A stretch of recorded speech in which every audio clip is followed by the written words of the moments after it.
इन्हीं सब इमारतों के मिले-जुले रूप को चंगमल विद्यालय इंटरमीडिएट कॉलेज शिवपालगंज कहा जाता था। यहाँ से इंटरमीडिएट पास करने वाले लड़के सिर्फ इमारत के आधार पर कह सकते थे कि हम शांति निकेतन से भी आगे हैं, हम असली भारतीय विद्यार्थी हैं। हम नहीं जानते कि बिजली क्या है, नल का पानी क्या है, पक्का फर्श किसको कहते हैं, सैनिटरी फिटिंग किस चिड़िया का नाम है। हमने विलायती तालीम तक देसी परंपरा में पाई है और इसलिए हमें देखो, हम आज भी कितने प्राकृत हैं। हमारा इतना पढ़ लेने पर भी हमारा पेशाब पेड़ के तने पर ही उतरता है, बंद कमरे में ऊपर चढ़ जाता है। ये एक छोटा सा प्रसंग मैंने आपको राग दरबारी उपन्यास से पढ़कर सुनाया है। सन 1968 में प्रकाशित हुआ ये उपन्यास प्रसिद्ध साहित्यकार श्रीलाल शुक्ल द्वारा लिखा गया है। शुक्ल जी के बारे में खास बात यह है कि राग दरबारी उनकी पहली किताब थी और अगले ही साल इसे हिंदी साहित्यिक अकादमी का पुरस्कार दिया गया। उस समय के लेखकों के लिए अपनी पहली ही किताब को पहले ही वर्ष पुरस्कार मिल जाना एक बड़ी उपलब्धि मानी जाती थी। आगे चलकर उन्होंने और भी अनेक कहानी और उपन्यास लिखे, लेकिन फिर भी राग दरबारी को ही उनकी सर्वोच्च कृति की मान्यता प्राप्त है। इस पूरे उपन्यास को शुरू से आखिर तक निसंग और स्वदेशी व्यंग्य के साथ लिखा गया है, लेकिन फिर भी राग दरबारी एक व्यंग्य कथा नहीं है।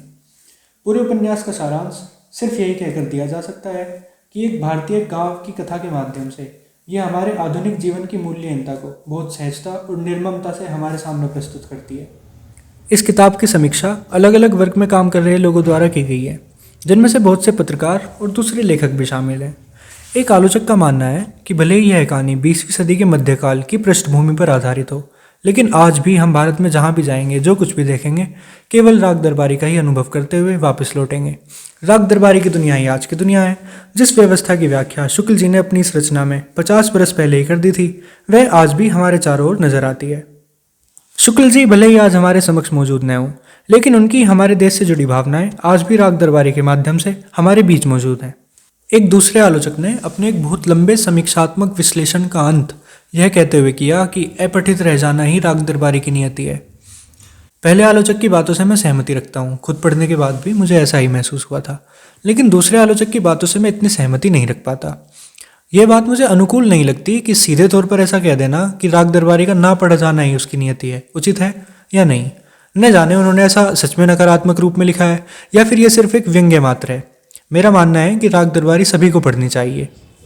इसके हर एक पृष्ठ के प्रसंग को पढ़कर ऐसा जान पड़ता है कि ये सभी बातें 50 वर्ष पूर्व के समाज का निरीक्षण करके नहीं, बल्कि आज ही के समाज के संदर्भ में लिखी गई हो। रंगनाथ, जो इस कहानी में मुख्य पात्र की भूमिका निभा रहा है, उसके दृष्टिकोण से शिवपालगंज गांव की दुर्दशा को दिखाया गया है। लेकिन फिर भी इस नकारात्मकता के होने के बावजूद दूसरे किरदार जैसे कि बद्री पहलवान, वैद्य जी महाराज और खासकर सनीचर, इन सभी की बातों में छिपे हुए व्यंग्य की उपस्थिति देखते ही बनती है। सिर्फ हंसी मजाक की शैली में इस पूरे उपन्यास को लिखा गया है, लेकिन फिर भी जैसे जैसे कहानी में भीतर जाते हैं, उसी तरह समाज की दुर्दशा और सरकारी अव्यवस्था से पर्दा हटता हुआ नजर आता है। आप भी राग दरबारी उपन्यास को पढ़िए और फिर अपने अनुभव को सभी के साथ कमेंट बॉक्स में साझा कीजिए। कोई नई किताब पढ़ी हो तो उसे भी शामिल कर सकते हैं। इस महीने राग दरबारी से अलग मैंने 2 किताबें और पढ़ी हैं। एक मोहन राकेश ने लिखी है आषाढ़ का एक दिन, नाटक की शैली में से लिखा गया है, और दूसरी प्रेमचंद की किताब है गबन। गबन भी बहुत अच्छी लगी मुझे। इन दोनों से अलग 2 किताबें और हैं जिनको पढ़कर समाज को देखने और समझने का नज़रिया बदलने लगता है। एक फिर से प्रेमचंद ने ही लिखी है निर्मला, और दूसरी ओम प्रकाश वाल्मीकि जी की जीवनी है। झूठन नाम से किताब प्रकाशित हुई है और इसमें पिछड़े वर्ग से जुड़े समाज के लोगों को किन किन तरह की परेशानियों का सामना करना पड़ता है, उसे बहुत अच्छे से विस्तार में समझाया गया है।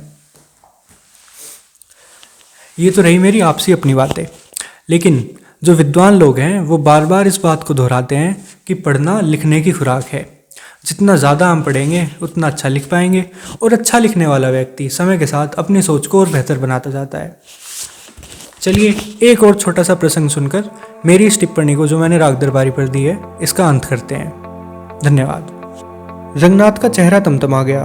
अपनी आवाज़ को ऊंचा उठाकर, जैसे उसी के साथ वह सच्चाई का झंडा भी उठा रहा हो, बोला, प्रिंसिपल साहब, आपकी बातचीत से मुझे नफरत हो रही है, इसे बंद कीजिए।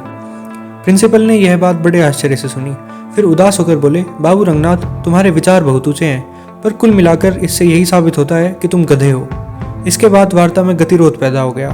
मदारी जहन्नुम में जाने के बजाय वहीं पर जोर जोर से गाने लगा था और उसकी डुगडुगी अब एक नई ताल पर बज रही थी। कुछ दूरी पर कुछ कुत्ते दुम हिलाते, कमर लपलपाते भौंक रहे थे। लड़के घेरा बांधकर खड़े हो गए थे। दोनों बंदर मदारी के सामने बड़ी गंभीरता से मुंह फुलाकर बैठे हुए थे और लगता था कि यह जब उठेंगे तो भरतनाट्यम से नीचे नहीं नाचेंगे। धन्यवाद।